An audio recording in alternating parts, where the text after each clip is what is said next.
Penyelidik mendapatkan dokumen asli ijazah sarjana kehutanan nomor 1120 atas nama Joko Widodo.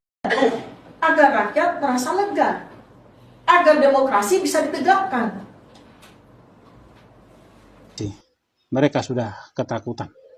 Mereka sudah ketakutan. Karena sampai hari ini, ya, mereka tidak bisa membuktikan ijazah Bapak Jokowi itu palsu. Nah, sekarang ini ijazahnya kemana? Dia sakit, entah sakit apa dia. Dia langsung ke luar negeri. Orang sakit kok bisa langsung tahu berobat kemana? Ya, bukannya harus periksa dulu di sini. Sakitnya apa?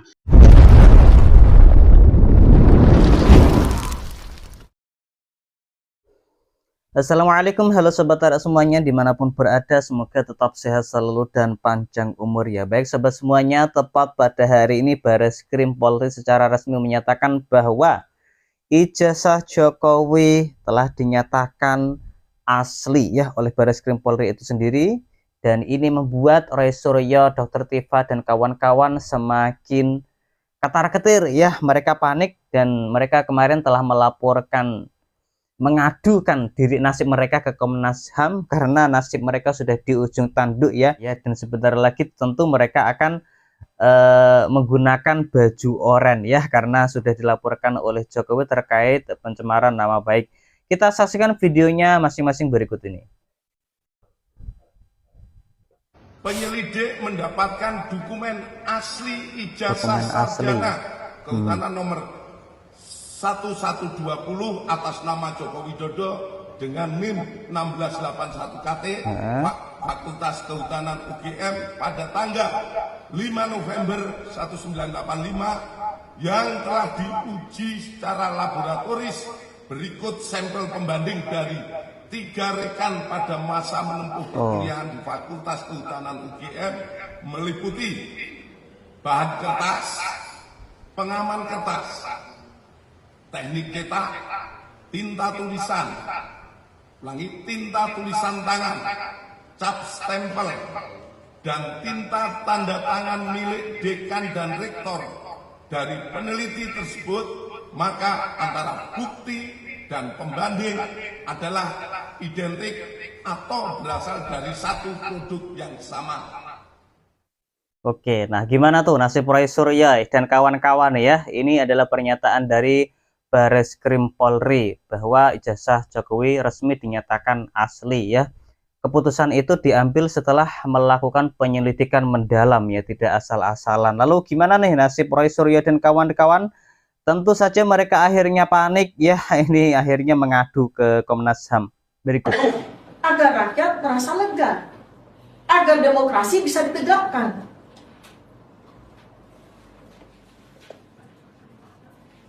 Undang-undang yang menyangkut kepada kebebasan para akademisi untuk melakukan tugas akademiknya, dan ketika dilanggar karena kami dikriminalisasi, bukan hanya melanggar undang-undang nasional, tapi juga melanggar undang-undang internasional. Kami tidak hanya berhenti di sini, karena kami akan menyampaikan ini ke level yang lebih tinggi lagi, yaitu di level internasional. Ini murni kajian ilmiah, tidak ada apa yang dinamakan dengan bias atau kebencian atau tendensi untuk mencemarkan nama baik gitu. Yang kami diaku mengikuti sebuah peristiwa yang tidak kami ketahui, padahal saat ini sebenarnya kami sedang melakukan pekerjaan kami sebagai ilmuwan. Sikap yang negatif ya, karena pertama kami dilindungi oleh undang-undang advokat.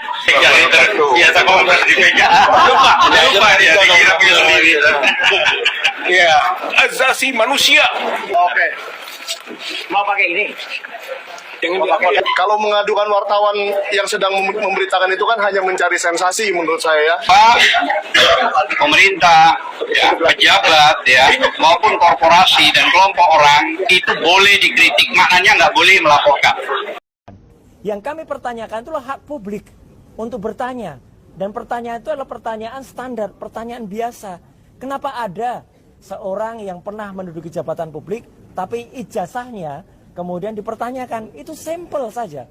Dan kami melihat adanya sindikasi yang sangat besar di sini. Ketika sebuah universitas yang sangat terkenal kemudian merasa harus mengikuti selera dari penguasa. Jadi itu yang kami laporkan kepada Komnas HAM. Udah sakit saraf ini, kalau menurut saya udah sakit saraf. Ya, dia bilang yang kami pertanyakan. Emang si Roy pernah bertanya kepada siapa?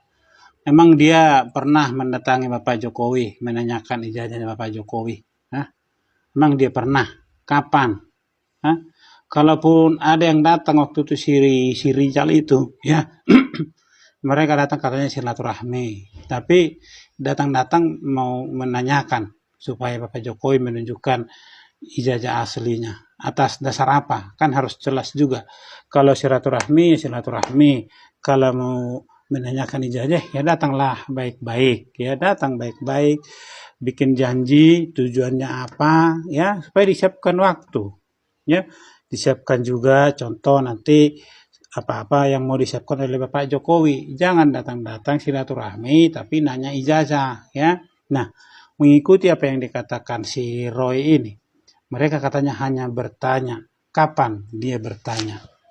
Kapan Mas Roy bertanya kepada Pak Jokowi, Bapak, ada berita bahwa katanya Bapak ini berijazah palsu, ya. Boleh nggak kami datang ke rumah Bapak, atau bolehkah kami mau melihat supaya kami bisa menyampaikan kepada mereka-mereka yang bertanya itu bahwa Bapak tidak berijazah palsu. Bisa nggak? Mereka tidak lakukan itu. Si Roy ini melakukan penelitian terhadap ijazahnya Bapak Jokowi atas barang palsu. Kenapa saya bilang barang palsu?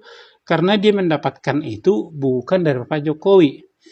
Dia justru mendapatkan itu dari unggahan yang ada di media sosial atau di media. Itu yang mereka teliti, ya. Nah, kemudian semakin berkembang. Karena Bapak Jokowi tidak merespon, orang-orang ini makin ganas, makin parah, ya. Akhirnya mereka mendatangi UGM. Ya, begitu mendatangi UGM tentu juga menjaga harga diri mereka, juga menjaga privasinya Bapak Jokowi.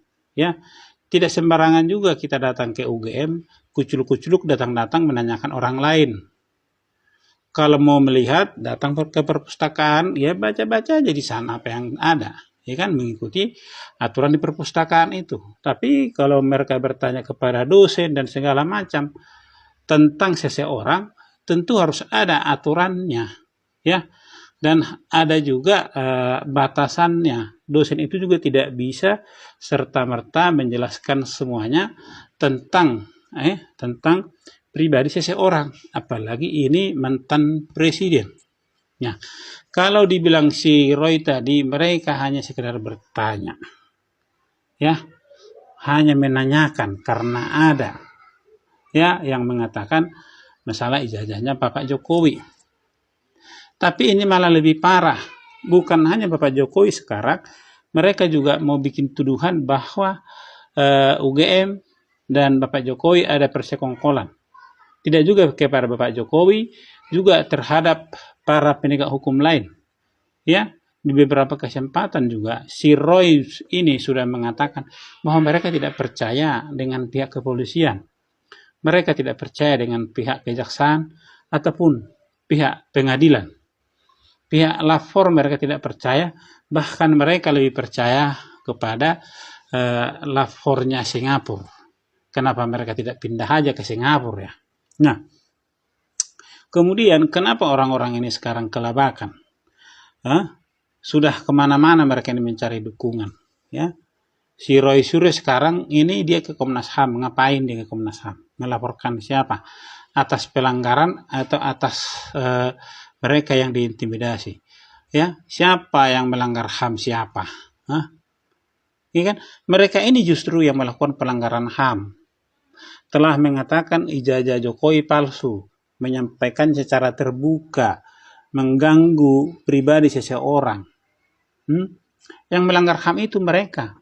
Sekarang mereka mau membenturkan institusi itu, ya, Komnas HAM itu kepada penegak hukum lainnya. Dan tidak tertutup kemungkinan juga nanti Komnas HAM juga jadi sasaran ini. Komnas HAM nanti jadi sasaran orang-orang ini. Tidak tertutup kemungkinan jika Komnas HAM nanti memberi respon bahwa apa yang mereka inginkan tidak sesuai dengan apa yang ditemukan oleh Komnas HAM. Maka nanti juga Komnas HAM akan mereka bilang, kami sudah tidak mempercayai lagi Komnas HAM. Karena mereka juga ternyata juga bisa diatur oleh orang itu, maksudnya Bapak Jokowi. Semua lah nanti. Terus mereka ini sudah kelabakan, sudah mulai ketakutan. Awal ketakutannya sebenarnya bukan karena Bapak Jokowi melaporkan peristiwa itu, tapi ketika Bapak Jokowi ya melalui pengacaranya menolak dilakukannya mediasi terhadap tim itu apa namanya itu TPUA, tipu UGM itu ya. Bapak Jokowi menolak mediasi. Yang menyarankan mediasi sebenarnya adalah dari pihak pengadilan, supaya kalau bisa berdamai ngapain sih harus berselisih di pengadilan, kan begitu. Nah, mereka yang melakukan pelaporan, yang melaporkan Bapak Jokowi ya justru menerima apa saran dari pengadilan. Mereka mau mediasi, tapi Bapak Jokowi tidak mau. Bapak Jokowi tidak mau mediasi. Nah, dari sisi itu sudah jelas terlihat ya. Mereka yang mau mediasi, saya melihat bahwa mereka tidak punya cukup bukti untuk membuktikan bahwa ijazah Bapak Jokowi itu palsu. Mereka tidak punya cukup bukti. Tapi Bapak Jokowi punya bukti bahwa dia punya ijazah asli. Makanya dia tidak menerima mediasi itu. Dia menolak.